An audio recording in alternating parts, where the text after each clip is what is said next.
할렐루야, 찾아가는 설교 오해선 목사입니다. 오늘 우리를 찾아오신 하나님의 말씀은 갈라디아서 2장 20절 말씀입니다. 내가 그리스도와 함께 십자가에 못 박혔나니 그런즉 이제는 내가 사는 것이 아니요 오직 내 안에 그리스도께서 사시는 것이라. 이제 내가 육체 가운데 사는 것은 나를 사랑하사 나를 위하여 자기 자신을 버리신 하나님의 아들을 믿는 믿음 안에서 사는 것이라. 아멘. 하나님의 말씀이었습니다.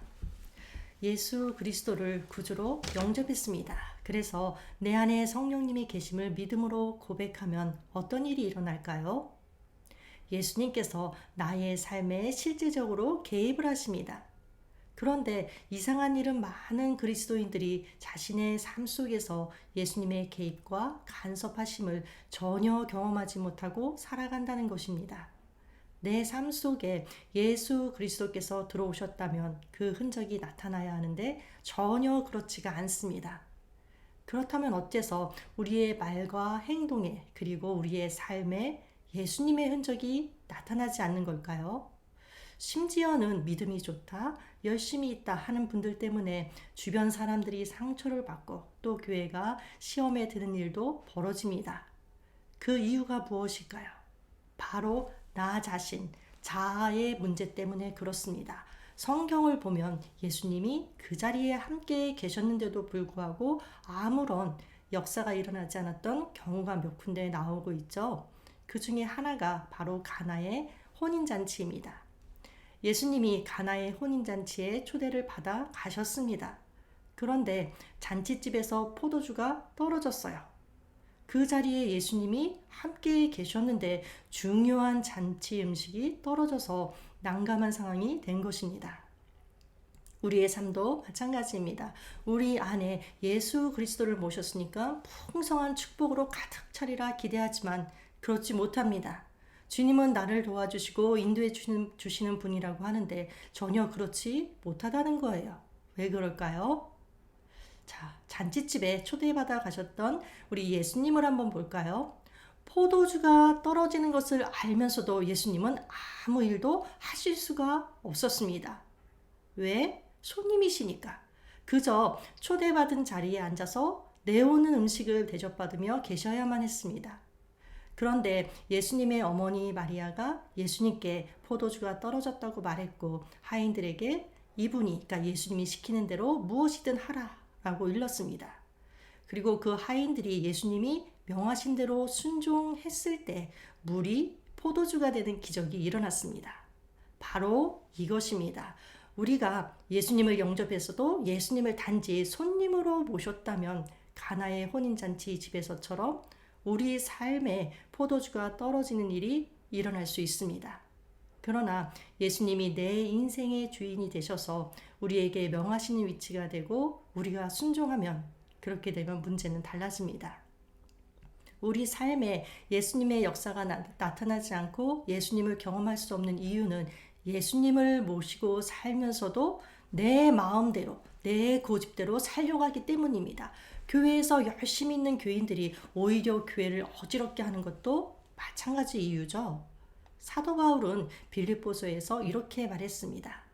내가 유오디아를 권하고 순두개를 권하노니 주 안에서 같은 마음을 품으라. 자, 유오디아 그리고 순두개는 둘 다 빌립보 교회의 살림을 돕맡아서 했던 충성스러운 여인들이었습니다. 그런데 이 두 사람의 사이가 좋지 않았습니다. 그래서 사도 바울이 빌립보 교회에 편지하면서 주 안에서 같은 마음을 품으라 라고 화해의 특별 당부를 남겼습니다. 자, 그렇다면 왜 이런 일이 벌어질까요? 서로 자기의 충성만이, 자기 방식만이 옳다고 고집하기 때문에 그렇습니다. 이것이 바로 나 자신, 자아의 문제입니다. 자기가 모든 일의 중심에 서 있기 때문에 상대를 용납하거나 양보할 수 없을 뿐더러 예수님의 뜻마저 꺾고 마는 것, 이것이 바로 십자가에 못 박히지 않은, 다시 말하면 자아가 죽지 않은 자의 모습입니다. 그러면 자아의 죽음과 관련해서 십자가 복음을 한번 자세히 들여다볼까요? 성령님이 나에게 임하시면 무섭고 그 끔찍한 십자가에서 우리는 하나님의 사랑을 발견합니다. 왜? 나를 살리기 위한 십자가이니까. 하나님께서는 아들 예수님의 생명을 나에게 주셨어요. 그 십자가 사랑이 내 영혼을 살렸어요. 그래서 죄로 죽어있던 내 영혼이 사망에서 생명으로 옮겨졌습니다. 지옥에 가야 하는 내가 천국에 갈 수 있게 되었어요. 하나님의 원수였던 내가 하나님의 아들, 딸이 되었어요. 자, 이 모든 일은 하나님께서 나를 사랑하셨기 때문에 일어난 일입니다. 여러분들, 나를 너무나 사랑하시는 하나님의 사랑, 그 사랑이 믿어지시나요? 나는 예수님의 생명만큼이나 가치 있는 존재입니다. 여러분들이 스스로를 어떻게 생각할지 모르지만 나는 결코 신시한 존재가 아니라는 것입니다. 천지를 창조하신 하나님, 우리 하나님의 사랑을 받는 존재입니다. 그런데 성령님이 나에게 임하시면 이 엄청난 하나님의 사랑뿐만 아니라 또 하나 깨달아지는 게 있습니다. 그게 뭘까요? 바로 내가 죄인이라는 겁니다.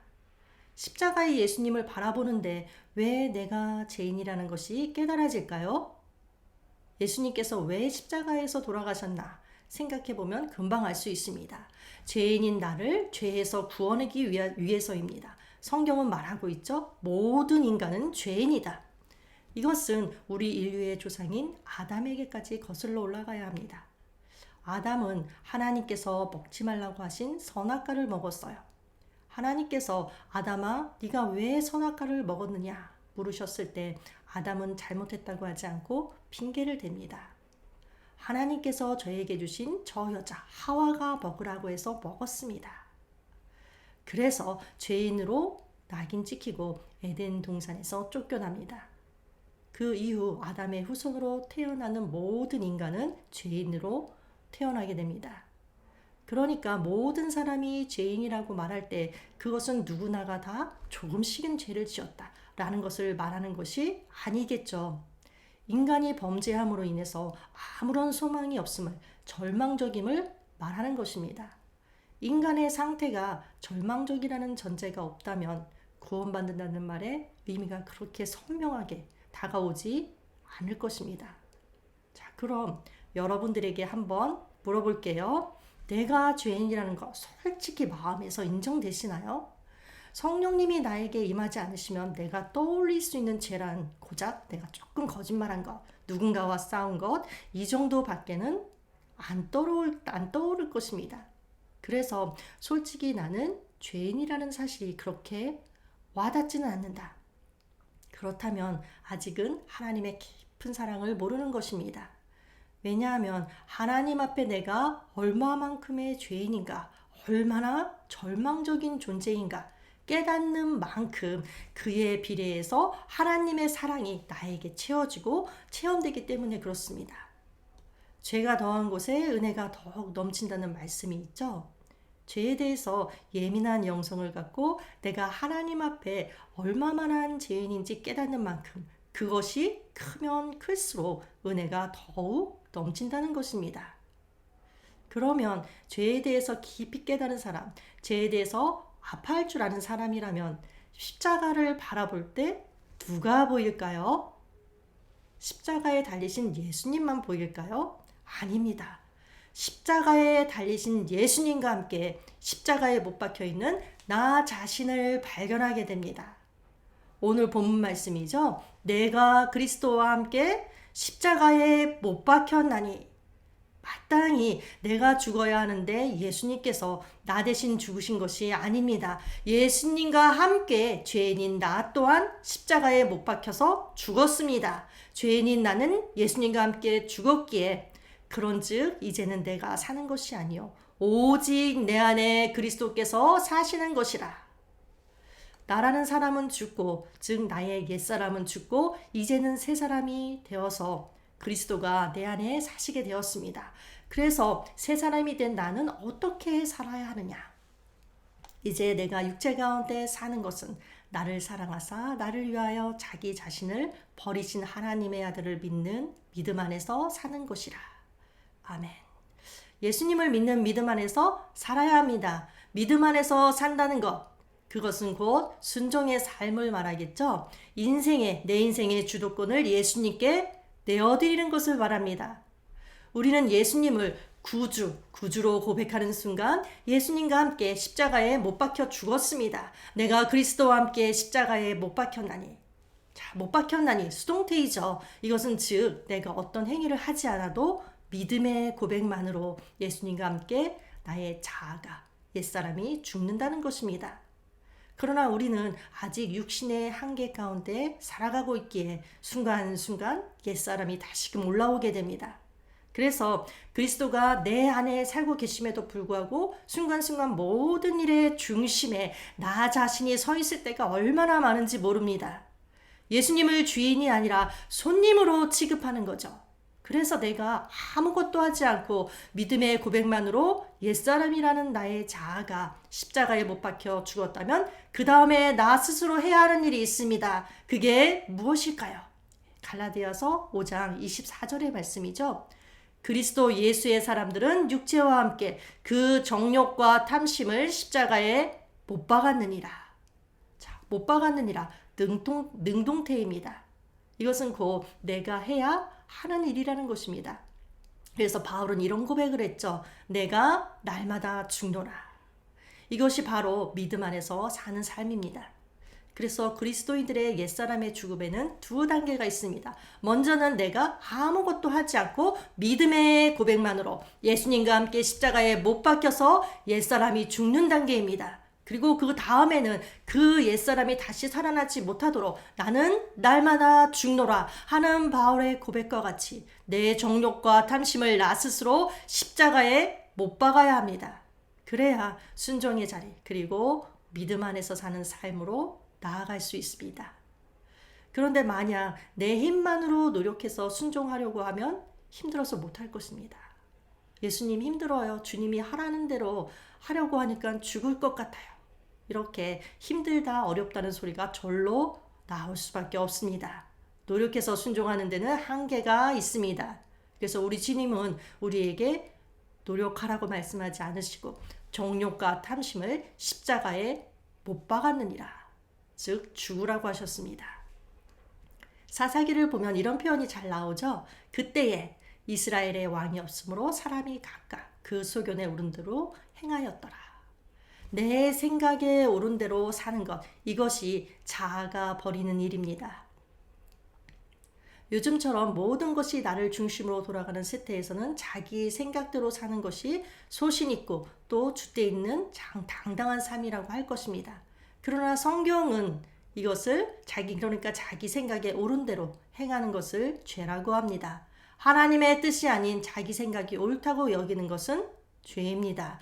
우리 삶에 일어나는 대부분의 문제가 우리가 각기 자기 생각에 옳은 대로 살기 때문에 일어납니다. 그러니까 우리가 지금 이만큼밖에 살지 못하는 것은 내 뜻대로 내 마음대로 살았기 때문이고 또 반대로 그래도 이만큼이라도 살 수 있는 것은 몇 번 되지 않지만 주께 순종한 순간들이 있었기 때문입니다. 우리가 하나님 앞에 정말 바쳐야 하는 것은 무엇이냐? 바로 나의 자아입니다. 십자가에 달리시는 예수님을 따라가면서 십자가 밑에서 슬피 울던 여자들에게 예수님께서 말씀하셨죠. 예루살렘의 딸들아 나를 위하여 울지 말고 너희와 너희 자녀를 위하여 울라. 예수님이 십자가에 달리시는 모습을 보면서 단지 마음 아프다고 울지 말라는 것입니다. 예수님이 십자가에 달리시는 그 의미도 제대로 모르는 믿음 없는 너 자신과 네 자녀를 위해서 울라는 것입니다. 십자가를 능력으로 만나게 된 사람이라면 십자가에서 예수님의 죽음을 볼 뿐 아니라 자기 자신의 죽음을 보게 됩니다. 마땅히 내가 죽어야 하는데 예수님이 대신 죽으신 것이 아니라 그 예수님과 함께 내가 십자가에서 죽었다는 사실을 깨닫는 것입니다. 십자가의 능력은 우리가 죄를 지을 때마다 뒤따라다니면서 죄를 씻어주는 것이 아닙니다. 죄의 종노릇하며 살던 우리가 죄를 이기게 하는 능력입니다. 우리가 정말 십자가를 통과했는지의 기준은 자아가 죽었느냐 아니냐입니다. 오늘 다시 한번 십자가의 의미를 되새기고 더 깊이 십자가 복음을 깨닫게 되기를 소원하면서 우리 함께 기도하겠습니다. 하나님 아버지, 저희들이 십자가 복음을 더 깊이 있게 깨닫기를 원합니다. 그리하여 하나님께서 죄인된 나를 얼마나 사랑하시는지 그 사랑의 깊이를 깨닫고 나 자신을 주님께 드리는 인생이 되기를 원합니다. 저희들의 삶이 믿음 안에서 살아가는 삶이 되도록 주님 인도하여 주시옵소서. 예수님의 이름으로 기도합니다. 아멘.